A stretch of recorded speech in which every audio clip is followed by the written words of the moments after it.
Hi, welcome back to my channel. Today I wanted to show you guys how I made these Autobot symbol backdrops for my display. I decided to switch out the ones I had previously made.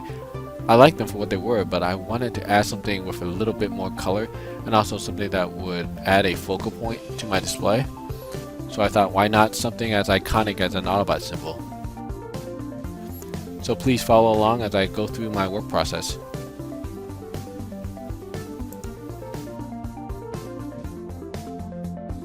For this project, as well as my other backdrops, I'll be using these foam tiles.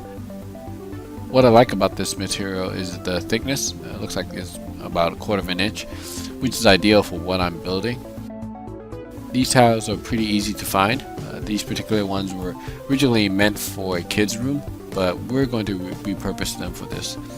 What I like about them is that the foam is pretty dense, and so it's pretty durable, and it's relatively easy to cut and work with. So to start, I got a printout of an Autobot symbol off the web, and I made a stencil out of it. From the stencil, I simply traced the symbol onto the foam itself. And after that comes the task of carefully cutting out the shapes with my utility knife. With all the pieces cut out, I had to figure out where I wanted to split the symbol in half. At the start, I was going back and forth about whether I wanted to make a backdrop for just one shelf or two.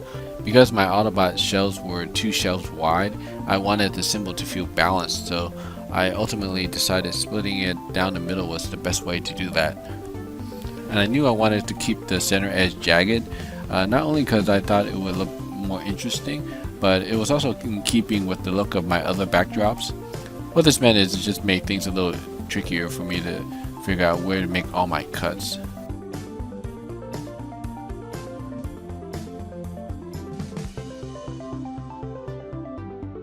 Once I had everything cut out, I smoothed the edges down with my Dremel, and then it was on to gluing. Because these tiles that I'm working with have a nice thickness to them, as I'm gluing them together, I make sure not to glue everything flush.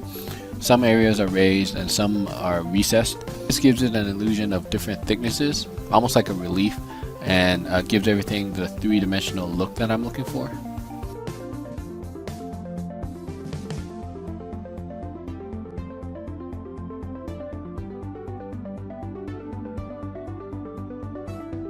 From there, I'm just repeating the process of cutting, smoothing, and gluing as I continue to build out the design.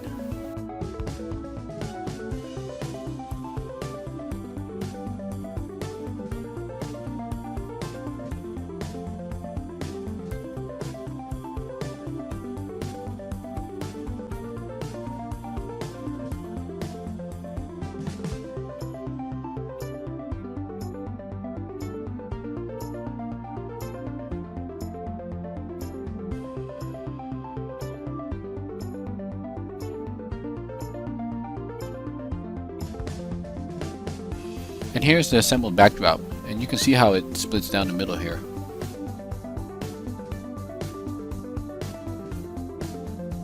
At this stage, I used an X-Acto knife and made score lines in certain areas. A cool trick about this foam is that when you apply heat to it, these lines open up and become more defined. This gives you some quick and easy detailing without a lot of work.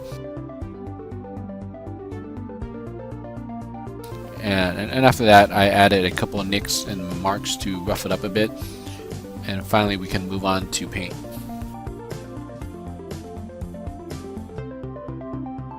When painting, I start off with a layer of primer.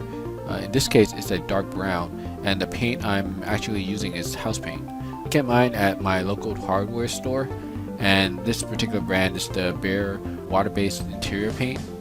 A couple benefits I think of using house paint is that one is the cost. It's cheaper.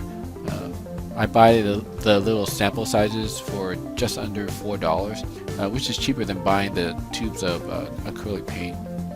It also covers well, and with just a little stirring, you pretty much always get the right consistency.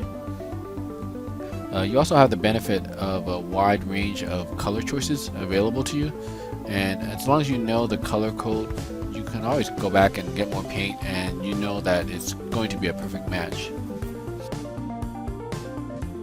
And after my first coat, I'll use a heat gun to speed up the drying process, and then I can go back for a second coat.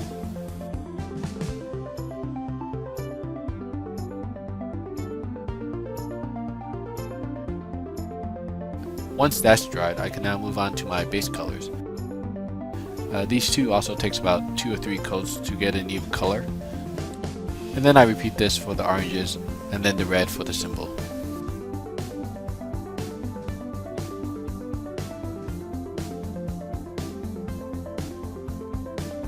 With that done, I can finish up with some panel lining with my black brush pen and followed by some weathering. The weathering effect was done by applying some watered down reddish brown paint in certain areas where you want to add some grime. Once you have it on, you take some paper and then wipe the majority of it off again until you get the effect that you want. And finally, I finish up with some highlighting with some silver paint.